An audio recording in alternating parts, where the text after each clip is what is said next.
आज भारत के सर्वोच्च न्यायालय ने एक बड़ा फैसला सुनाया है। असल में एक पीआईएल दर्ज की गई थी। इसमें ये मांग किया गया था कि भारत के संविधान के अंदर जो सेकुलर शब्द है और जो एक शब्द सोशलिस्ट है उसे संविधान से हटा दिया चाहिए, प्रियम्बल से हटा दिया जाना चाहिए।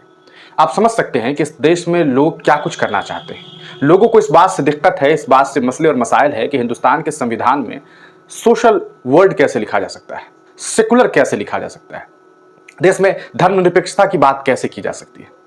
पता नहीं कौन बेवकूफ लोग हैं जो इस तरह की हरकत कर रहे हैं। लेकिन आपको क्या लगता है कि क्या वाकईतन वो बेवकूफ हैं? ऐसा नहीं है। बहुत पढ़े लिखे लोग हैं, बहुत आला पढ़े लिखे लोग, लेकिन नफरती लोग होते हैं, तभी वो पीआईएल दर्ज करते हैं। वरना इतना बेवकूफ तो कोई नहीं होता कि सुप्रीम कोर्ट में जाकर के इस तरह की पीआईएल को लोग दर्ज करें और ये मांग करें कि ऐसा है साहब कि देश के संविधान से आप सेकुलर हटा दीजिए, धर्मनिरपेक्षता हटा दीजिए।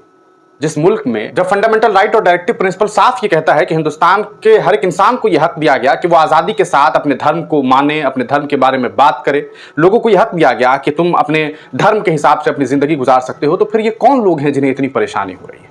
असल में ये जानते हैं कि देश का संविधान बगैर इस दो शब्द के प्रियम्बल में होने के बावजूद भी धर्मनिरपेक्ष मुल्क है, लेकिन इसके बावजूद वो इस तरह की बात क्यों करना चाहते हैं? पहली बात तो ये कि वो ये चाहते हैं कि इस देश में हिंदू राष्ट्र बनाया जाए, हिंदू राष्ट्र बनाया जाए। दूसरी बात यह कि वो ये सोचते हैं कि किसी तरह लोगों के अंदर 20% का खौफ दिखाया जाए 80% के लोगों को।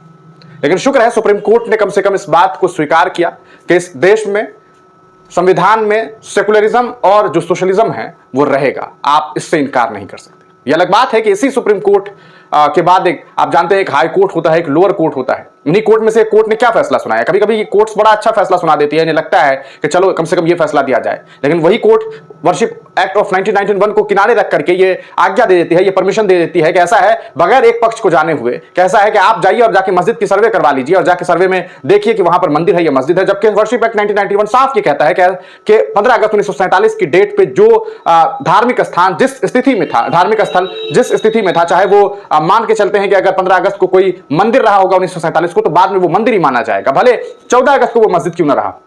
तो फिर ऐसा क्यों होता है? हम आपको बताते हैं, जो रिपोर्ट सामने आ रही है उसके आधार पर यह खबर सामने आई है कि सुप्रीम कोर्ट ने रिजेक्ट कर दिया उस पीआईएल को to delete secular and socialist from constitution's preamble, यानी कि देश के संविधान के प्रियम्बल से जो है वो एक तो धर्मनिरपेक्षता यानी कि सेकुलर शब्द को हटाने की बात और सोशलिस्ट शब्द को, समाजवाद को हटाने की जो कोशिश की जा रही थी, उसे रिजेक्ट कर दिया गया। आप इस फैसले को किस तरह से देखते हैं और सुप्रीम कोर्ट की नजर को आप किस तरह से देखते हैं? अपनी राय जरूर लिखिएगा।